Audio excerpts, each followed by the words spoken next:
Workout മിസ്സായിട്ട് ആഴ്ചകളായോ അതോ മാസങ്ങളോ? ആകെപ്പാടെ ഒരു കുറ്റബോധം, ഓർക്കുമ്പോൾ എന്തോ പോലെ. അതോ ജിമ്മിന്റെ പരിസരത്തേക്ക് പോവാൻ തന്നെ പേടിയാണോ? ഇങ്ങ വന്നേ, ഇനി എന്തെങ്കിലും ചെയ്യുന്നതിന് മുമ്പ് കുറച്ച് കാര്യങ്ങൾ പറയാനുണ്ട്. ഓക്കെ, എന്നാ കേട്ടോളൂ.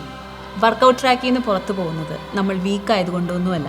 അതിനൊരൊറ്റ അർത്ഥമേ ഉള്ളൂ, നമ്മളൊക്കെ മനുഷ്യരാണ്. ലൈഫ് ഇടയ്ക്കൊക്കെ ഇങ്ങനെ തന്നെയാണ്. ഷെഡ്യൂളൊക്കെ ആകെ തെറ്റിപ്പോവും, എനർജിയൊക്കെ ഇല്ലാണ്ടാവും. ചിലപ്പോഴൊക്കെ ഡിസിപ്ലിനേക്കാൾ നമ്മുടെ ഹാർട്ടിന് വേണ്ടത് ഇച്ചിരി റെസ്റ്റാണ്.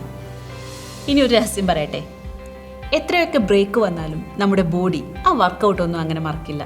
മുമ്പ് ചെയ്ത പ്രോഗ്രസ് ഒന്നും എവിടെയും പോയിട്ടില്ല. അതിപ്പോൾ ഉറങ്ങിക്കെടുക്കാണ്. ആ ശക്തിയൊന്നും എവിടെയും പോയിട്ടില്ല. അതവിടെ വെയിറ്റ് ചെയ്യാണ്. നമ്മൾ നമ്മുടെ ഫിറ്റ്നസ് ജേണി എവിടെയും അവസാനിപ്പിച്ചിട്ടുമില്ല.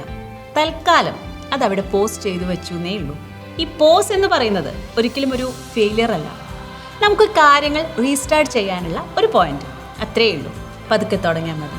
ഒരു ഗിൽറ്റും വേണ്ട, ഒരു പനിഷ്മെൻറ്റും വേണ്ട. കുറേ സമയം നഷ്ടപ്പെട്ടു പോയല്ലോ എന്ന് വിചാരിച്ച് അത് മേക്കപ്പ് ചെയ്യാനൊന്നും നിൽക്കേണ്ട. അങ്ങനെ ഒരു കടമൊന്നും നമുക്ക് ആർക്കും ഇല്ല. എവിടെ നിർത്തിയോ ആ പോയിന്റിലേക്ക് നമുക്കൊന്ന് റീകണക്ട് ചെയ്യാനുണ്ട്, അത്രയേ ഉള്ളൂ. ഓക്കെ, അപ്പോൾ ഇന്ന് നമുക്ക് എന്തെങ്കിലും ചെറുതായി ചെയ്ത് തുടങ്ങാം. ഒരു 5 മിനിറ്റ് നടക്കാം, ഒന്ന് സ്ട്രെച്ച് ചെയ്യാം. ഇനിയിപ്പോൾ ഒരു 2 മിനിറ്റ് ആയെങ്കിലും അതൊരു വലിയ വിക്ടറിയാണ്. വീണ്ടും തുടങ്ങിയല്ലോ, പതുക്കെ ഓരോ സ്റ്റെപ്പായി, ഓരോ ബ്രീത്തായി നമ്മുടെ റിതം ഭംഗിയായി തനിയെ വന്നോളൂ. ഒറ്റയ്ക്കല്ല, കൂടെ ഞാനുണ്ട്. ഓക്കെ, ഇനിയും ആരെയെങ്കിലും അറിയാമോ ഇങ്ങനെ ബ്രേക്ക് വന്ന് എവിടെ തുടങ്ങണമെന്നറിയാതെ സ്റ്റക്കായി നിൽക്കുന്നവരെ?